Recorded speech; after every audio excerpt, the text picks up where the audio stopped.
Paz do Senhor, igreja, boa noite.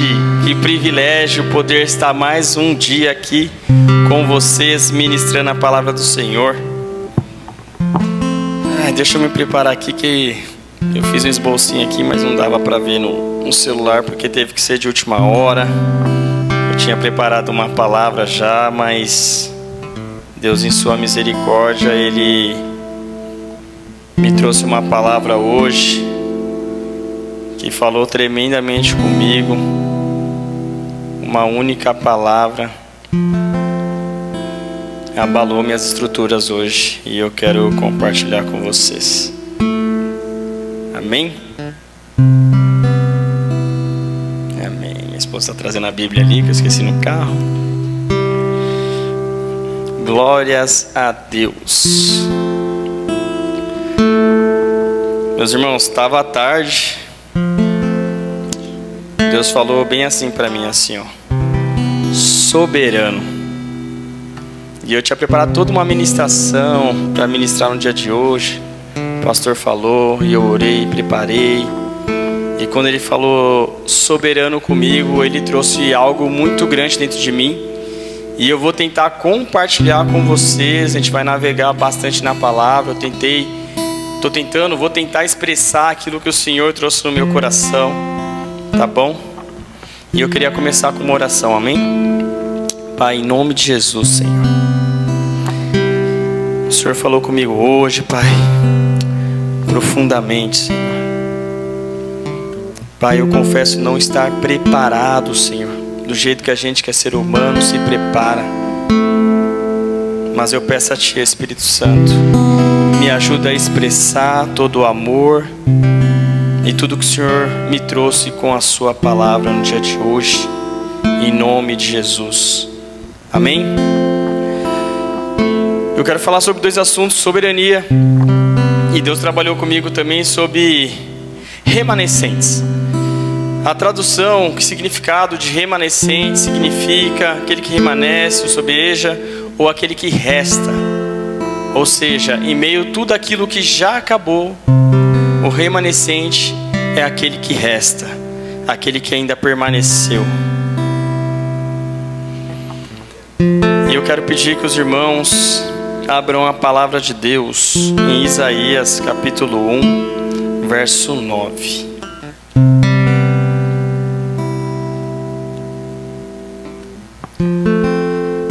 Isaías capítulo 1, verso 9 diz assim: Então disse ele, vai e dize a este povo, ouve, ouve e não entendais, vede, vede, mas não percebais. Amém? Desculpa, eu li o 6, perdão. 1 verso 9, desculpa. Se o Senhor dos exércitos não nos tivesse deixado alguns, na minha tradução está escrito sobreviventes, em outras vai estar escrito remanescentes, já nos teríamos tornado como Sodoma e semelhantes a Gomorra. Tá?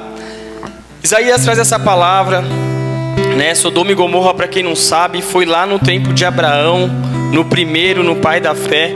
E Isaías traz essa palavra, gente, não muito perto do tempo em que Jesus estava. Isaías viveu entre 750 a 689 antes de Cristo vir.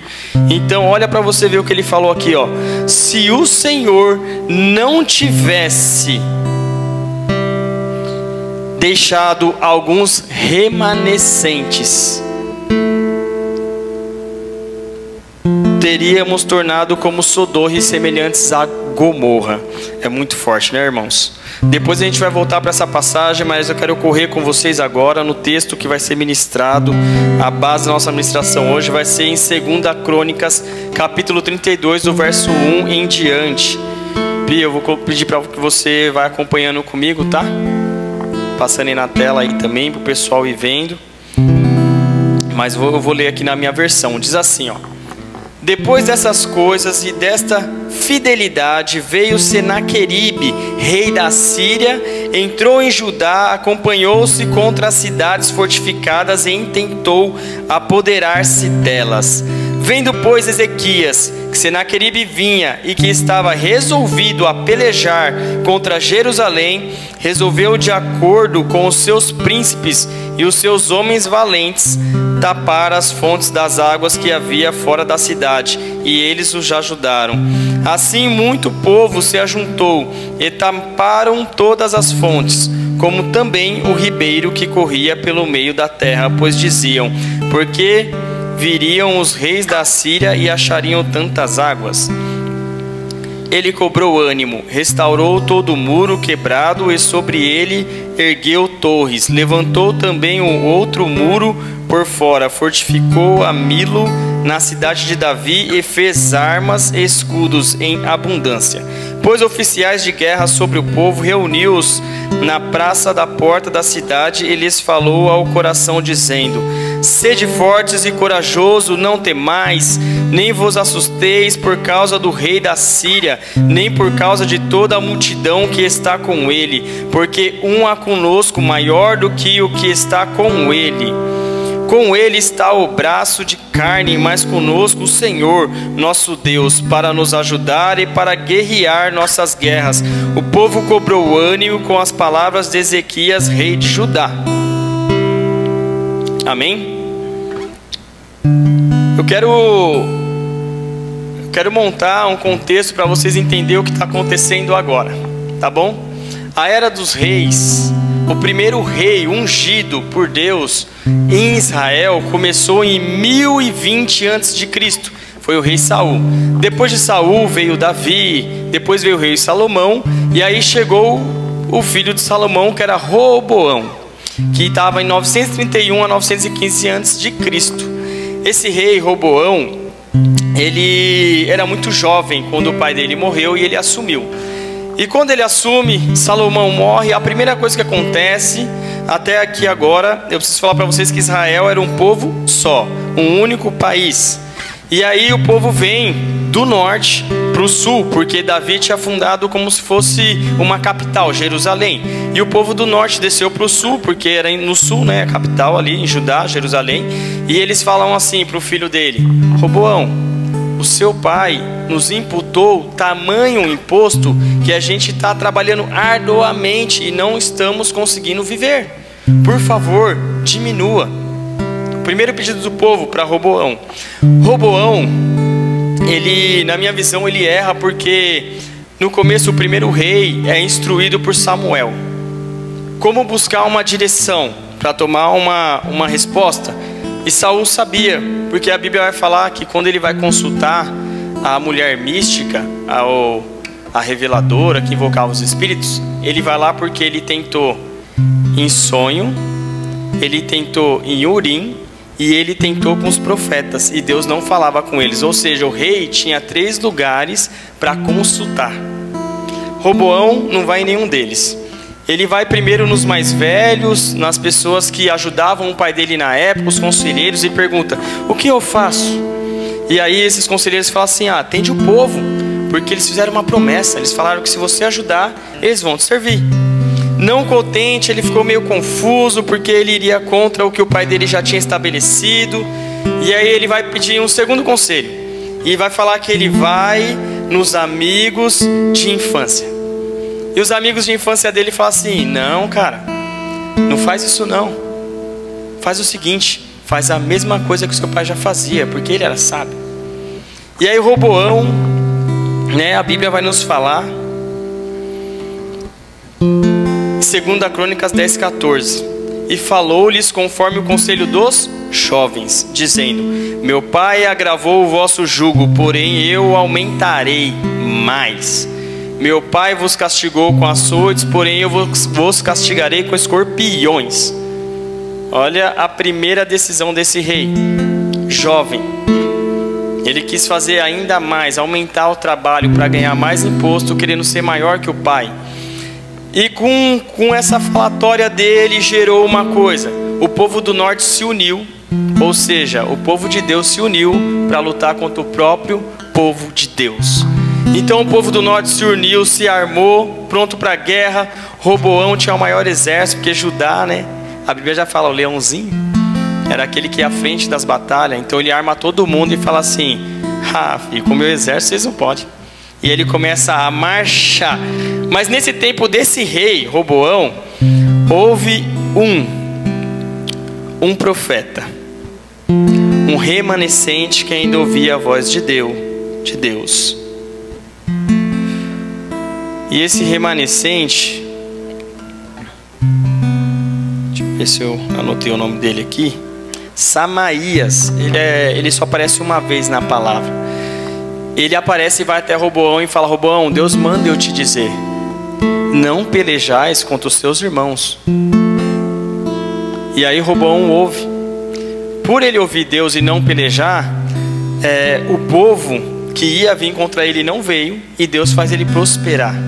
Olha que bênção. O cara começou bem, começou mal, mas ouviu o profeta, deu um passo bom, certo?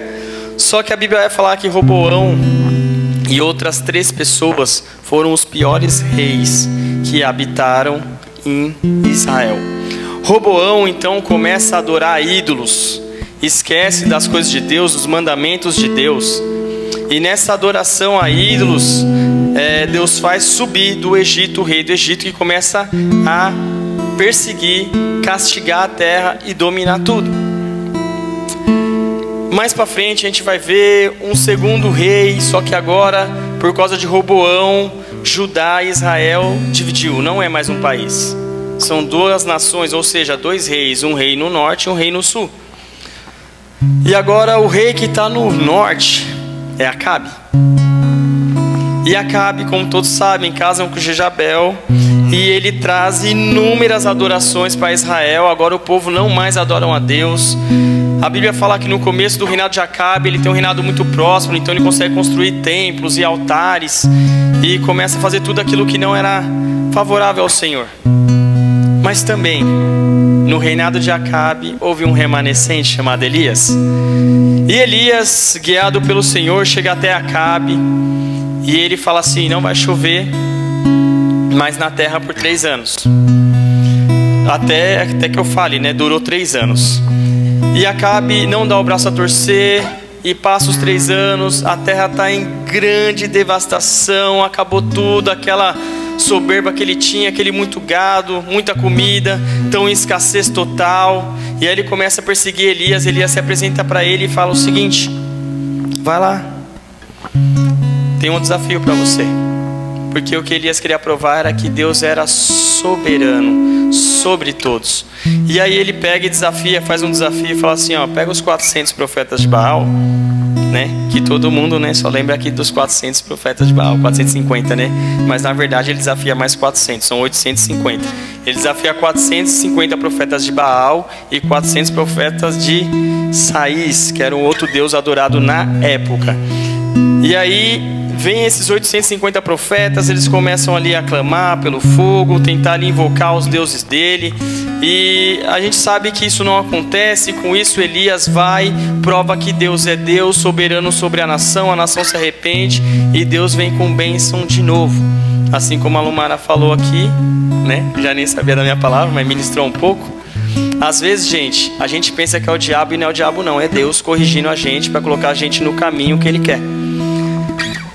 E aí, gente, depois a gente vai chegar agora nessa palavra aqui, que é o rei Ezequias que assumiu. Mas antes dele teve 3 reis: Uzias, João e Acás. Uzias foi um homem bom, João foi um homem reto, Acás, o filho de Jotão, fez pior que os 2 que veio antes. Ele levantou além de altares, ele fechou a porta do templo de Deus para ninguém adorar, tirou tudo o que lá dentro havia, pegou os filhos dele, sacrificou para um deus e trouxe total destruição para Israel. Mas a destruição viria no próximo reinado. Amém? Quem que é a destruição que Isaías começa a profetizar? São os sírios, que Deus fala que ia vir e dominar tudo. Só que Acás, apesar de ter feito tudo isso, né, vale a dizer também que Deus me tocou e falou assim: nem sempre vai ter um só profeta. Se você pegar Isaías 1, Miqueias 1, Oséias 1, você vai entender que todos estavam no mesmo tempo. Só que Oséias era o profeta mais velho, morreu no tempo de Uzias. Só que em Uzias também veio Isaías. Isaías continua no tempo de Jotão, que nasce Miqueias. E eles passam junto as 3 gerações, Jotão, Acás e Ezequias, os 2 profetas. Então, tinha 2 profetas na nação, mas Deus ergue Isaías, e Isaías começa ali a trazer uma direção, e o filho de Acás ouve ele. Então, quando Acás morre, chegamos ao texto, Ezequias assume, e o que ele faz? Destrói toda a adoração do pai, restaura tudo que era de Deus, abre o templo e começa a consertar Jerusalém inteira para Deus. Ou seja, alguém que temia a Deus, que temeu a Deus, um rei que se colocou e ouviu a voz de Deus através do profeta.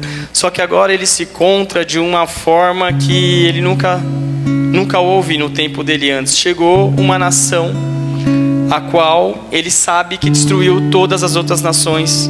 A nação do Egito, para quem não sabe, era uma potência enorme, foi destruída. Agora os sírios tomou tudo. Chegaram em Jerusalém, na fortificação. E o legal é que Ezequias aqui, ele começa a tomar as posições humanas, porque tem coisa que a gente tem que fazer, não é Deus. E ele prepara os homens, prepara o muro, ele arma uma tática, ele fala assim, não, antes deles chegar, vamos bloquear as águas, porque as águas só vão ficar dentro de Jerusalém, para eles não terem águas. Vamos fortificar, construiu torres, construiu um muro na frente do muro. E deu uma palavra, falando assim, eles têm a força do braço do homem, mas nós temos a força do braço de Deus. E agora eu quero ler para vocês um versículo, está em Isaías 6, que vai falar sobre o chamado do profeta e aquilo que estava sobre ele, sobre Ezequias. No ano da morte de Uzias, eu vi o Senhor. Quem está falando aqui é Isaías. Eu vi o Senhor assentado sobre um alto e sublime trono, e as abas de suas vestes enchiam o templo. Serafins estavam por cima dele, cada um tinha 6 asas, com 2 cobriam o rosto, com 2 cobriam os seus pés, e com 2 voavam. E clamavam uns para os outros, dizendo, Santo, Santo, Santo é o Senhor dos exércitos, toda a terra está cheia da sua glória. As bases do limiar se moveram, a voz do que clamavam, e a casa se encheu de fumaça. Então disse eu, ai de mim, estou perdido, porque sou homem de lábios impuros, habito no meio de um povo de impuros lábios, e os meus olhos viram o Rei, o Senhor dos exércitos. Então um dos serafins voou para mim, trazendo na mão uma brasa viva, que tirando do altar com uma tenaz, com a brasa tocou a minha boca e disse, eis que ela tocou os teus lábios, e a tua iniquidade foi tirada, e perdoado o teu pecado. Depois disso ouvi a voz do Senhor que dizia, a quem enviarei e a quem há de ir por nós? Disse eu, eis-me aqui, envia-me a mim. Para quem não sabe, gente, ele estava aqui quando ele recebeu essa palavra. Uzias tinha saído, Jotão entrou e o rei Acás veio. Para quem não sabe, os reis que não obedeceram a Deus silenciaram alguns profetas. Então quando Deus falou quem vai por mim, ele falou envia-me a mim, ele estava colocando a vida dele em risco, porque a nação, ele assumiu o posto numa nação perdida, numa nação que estava em ruína de pecado, que estava adorando outros deuses. Acás conseguiu corromper a nação inteira, a Bíblia fala. A nação inteira adoravam demônios, sacrificavam seus filhos, faziam orgias. Ele levantou altar em toda a esquina para adorar demônios. Então Isaías assume essa postura. Primeiro ele reconhece que ele é um pecador, porque ele vê a grandeza, ele vê Deus, ele vê o soberano que está acima de tudo. A visão que ele teve foi de uma soberania de Deus. E aí ele falou, ai de mim, porque eu também estou nesse meio, e eu também tenho lábios impuros. E Deus o purifica, mostrando a sua total majestade, amor e perdão. Isaías assumindo, ele chega, ele está lá com o rei Ezequias, E aí Ezequias manda chamar ele, porque vão ser conflitados agora. E olha o que acontece no versículo 9, 32:9, segunda Crônicas 32:9, continuando. Depois disso, enquanto Senaqueribe, rei da Síria, com todo o seu exército, sitiava Laquis, enviou os seus servos a Ezequias, rei de Judá, que estava em Jerusalém, dizendo: assim diz Senaqueribe, rei da Síria: em que confiais vós, para vos deixar de sitiar em Jerusalém? Acaso não vos incita Ezequias para morrerdes a fome e a sede, dizendo: o Senhor nosso Deus nos livrará das mãos do rei da Síria? Não é Ezequias o mesmo que tirou os seus altos e os seus altares e falou a Judá e a Jerusalém, dizendo: diante de apenas um altar vos prostrareis e sobre ele queimareis incenso. Olha para você ver, na pequenez da mente de Senaqueribe, porque Ezequias derrubou todos os tronos dos deuses que eles adoravam, certo? Demônios. Só que Senaqueribe falou assim: cara, vocês vão acreditar nesse cara? Vocês tinham um monte de deuses para lutar por você, e ele acabou com todos esses altares e colocou vocês para adorar um altar, e vocês vão acreditar nesse cara? Continuando. Não sabeis vós o que eu e meus pais fizemos a todos os povos da terra? Ou seja, todos, tinham dominado todos já. Acaso puderam de qualquer maneira os deuses das nações daquelas terras livrar o seu país das minhas mãos? Qual é de todos os deuses daquelas nações que meus pais destruíram, que pode livrar o seu povo das minhas mãos? Para que vosso Deus vos possa livrar das minhas mãos? Agora, pois, não vos engane Ezequias, nem vos incite assim, nem lhe deis crédito, porque nenhum Deus de nação alguma, nem de reino algum, pode livrar o seu povo das minhas mãos, nem das mãos de meus pais, quanto menos vos poderá livrar o vosso Deus das minhas mãos. Os seus servos falaram ainda contra o Senhor Deus e contra Ezequias seu servo.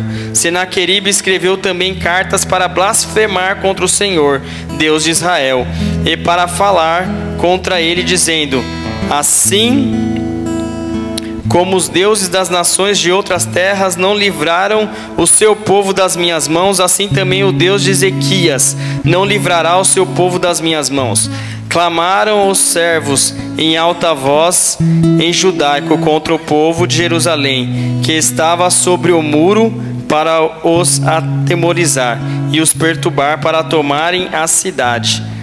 Falaram do Deus de Jerusalém, como dos deuses dos povos da terras, obras das mãos dos homens. Então olha para você ver, era uma arma muito usada nas guerras. Mostrar o poder para aquele povo se entregar, para ficar mais fácil. E ali ele manda essas cartas, inúmeras cartas, antes de tentar fazer o ataque. Para quê? Para o povo ficar abalado. Mas Ezequias, em Isaías, vai falar que ele pediu para o povo, e pediu o povo confiar em Deus e nele, e o povo se manteve na postura. Ou seja, muitas vezes vão vir provas, vão vir coisas que a gente vai olhar e falar: cara, contra isso não dá. Mas se você se manteve fiel, reto, buscando, às vezes até errando, mas se humilhando, como muitos reis fizeram, e Deus restaurou o reino, você vai ter um acesso a Deus. Porque nesse momento de grande aflição, a Bíblia vai falar no verso 20: porém o rei Ezequias e Isaías, o profeta, filho de Amós, oraram por causa disso e clamaram ao céu. Olha que lindo. Eles viram tudo isso, viram que não ia dar para competir, porque quando eles foram se chegando, se amontoando, fala que era muito grande aquele povo, aquele exército, e falou: não dá. Se prepararam para a guerra, mas falou: não vai dar. Vamos recorrer a quem? A Deus. E aí eles foram ali, ajoelharam, oraram. Isaías com certeza deve ter passado a mensagem, porque ele escreveu o livro, e no livro ele escreveu quem ele viu, que era o Deus Todo-Poderoso, no sublime trono, que está acima de todos. E eu queria falar para vocês, agora indo um pouco lá para trás, que esse mesmo Deus foi quem criou os céus, a terra e tudo que nele há. O primeiro louvor que foi tocado fez isso vir no meu coração e que eu compartilhasse isso, porque desde o começo de tudo Deus já se revelou, desde o começo de tudo Deus já mostrou o que Ele ia fazer. Ele falou de Jesus quando Adão pecou no jardim. Ele falou do decreto dele, de Adão até Noé. O nome de cada um desse povo estava apontando para o plano perfeito de Deus. E eu anotei aqui cada um e a tradução para vocês entenderem. Adão significa terra vermelha, mas também representa o começo da humanidade. Então Adão significa homem. Sete, que é o filho de Adão, porque Adão teve 2 filhos, que foi Abel e Caim. Caim matou Abel. Depois disso ele teve mais filhos e filhas. Só que quando nasceu Sete, a mãe fala: eis aqui um filho semelhante a Abel. E Adão fala que eis aqui um semelhante à minha imagem e semelhança. E a Bíblia vai falar que Sete teve Enos e começou a invocar o nome do Senhor. Invocar o nome do Senhor é pedir ajuda. Invocação significa pedir ajuda para algo que você não consegue ver. Quando você invoca o nome de Jesus, que você não pode ver, você está pedindo ajuda para Ele. De 7 anos começou-se a invocar o nome do Senhor. Então Adão significa homem, 7 apontamento. Enos, mortal. Cainã, está escrito desgraça, pena, aflição, é a tradução. Malalel, o santo de Deus. Jered, descerá. Enoque significa ensinado, ou íntimo, ou andando. Matusalém, sua morte trará. Lameque, desespero, sem esperança. Noé, descanso. Ou seja, olha o que Deus estava falando lá no começo. O homem apontado, mortal, desgraça, pena, aflição. O santo de Deus. Então é a queda do homem, ele está falando. Quando chega a Malalel, ele fala: o santo de Deus descerá, ensinando, sua morte trará. Que é os tempos de hoje que a gente está vendo, um pouco de desespero, sem esperança. Mas depois disso verá um descanso. Ou seja, a soberania de Deus estava escrito desde lá. Desde lá de trás ele já falou o que ele ia fazer pela eternidade e da eternidade. E por muitas vezes a gente esquece que ele é soberano. E aí quando vem uma provação, uma aflição, uma angústia, a gente pensa que ele não tem poder para isso. E aí, em vez de a gente recorrer a Ele, ajoelhar, orar, clamar, se humilhar, sabe o que a gente faz? A gente fica tentando fazer o quê? Faz arma, faz escudo, coloca o povo, treina o povo, levanta muro. E a gente esquece do soberano de Deus. E o povo, se você for ver, de hoje, se esqueceram. Não o povo que eu falo, os irmãos da igreja, mas a nossa sociedade. Se esqueceram da soberania dele e ficam lutando e inventando coisas para tirar Deus da jogada e falar que eles vão governar. E isso a gente está careca de saber que é uma mentira, né? Eu escrevi umas coisas e eu quero que vocês repitam comigo para vocês entenderem a soberania de Deus. Deus é soberano desde Adão até Noé. Não precisa repetir, mas eu vou falar para vocês. De Noé até Abraão, de Abraão até Moisés, de Moisés até Davi, de Davi até Jesus, e de Jesus até nós, e de nós até o juízo final. A Bíblia vai falar que ele já decretou isso. Não tem outro decreto. E a gente vai ver, gente, que no passar do tempo, a gente às vezes fica se preocupando com governadores que assumem o poder, fica se preocupando com quem vai ser o anticristo, fica se preocupando com o que está acontecendo no mundo, com as finanças, o imposto está crescendo, a taxa está subindo, e a gente esquece que Deus já decretou o final. A gente esquece que a gente tem que estar ligado nas coisas de Deus, no tempo de Deus, buscando a ver os profetas de Deus. A Bíblia sempre fala, eu comentei hoje com a minha esposa, que é essencial a gente andar de 2. E se você é casado com uma mulher de Deus, cara, agradece a Deus e honra ela. Em Isaías, no capítulo 8, eu achei uma coisa tão bonita, eu quero compartilhar com você, porque ele deixa bem claro. A mulher dele é apresentada uma vez só na Bíblia. E ele fala assim: e tive com a minha profetisa. Ou seja, ela é uma profeta. Aí ele fala que ele teve o segundo filho dele com ela. E o segundo filho dele, os dois filhos de Isaías, Deus dá um nome. Era o que ia acontecer com o povo antigamente e depois da vinda de Jesus. Então, ouve a sua esposa. E hoje a minha esposa, graças a Deus, trouxe uma palavra maravilhosa que me restituiu e me levantou de novo por um tempo de aflição que eu tenho passado muito na minha cabeça. Às vezes você vê pastor pregando, Paulo tocando, mas a gente também sofre perseguições, aflições, desesperos. E se a gente não se manter firmado com a palavra e ouvindo aquele ou aquela que Deus colocou ao seu lado, muitas vezes você vai cair, vai pecar. Mas graças a Deus por elas e pelos esposos, que são homens e mulheres de Deus, porque ajuda a gente a levantar. E eu queria pedir que vocês fechassem os olhos. Eu vou querer fazer uma oração e vocês acompanhem comigo. Foi algo que eu estou tentando expor para vocês, igual eu falei. Quando Deus falou de soberania, veio tudo isso ao meu coração de uma vez. E eu consegui escrever algo que veio e é uma oração. E eu queria compartilhar com os irmãos. E a oração que eu escrevi a Deus, que tocou no meu coração, é essa. Nós entendemos, Senhor, que é soberano do universo, que detém o controle de todas as coisas, que não há nada difícil para o Senhor. O único que pode dar vida, o único que dá ordem ao vento, à chuva, à nevasca, aquele que controla as 4 estações, aquele que fala para o sol nascer ao dia e a lua para clarear a noite, aquele que faz a terra gerar, sustenta o homem, o único que pode fazer de uma mulher estéril uma grande nação, o único que abre o mar e vence uma nação inteira sem ninguém levantar uma espada, o único que pode criar os alicerces da terra e domesticar uma fera, a qual se o homem visse morria na hora. É o único que pode estar no passado, no presente e no futuro. É o único que pela majestade da sua palavra sustenta a vida. É o único que pode quebrar qualquer decreto. Porque eu vou falar para vocês, meus irmãos, o Egito declarou que Israel ia ser escrava pela eternidade.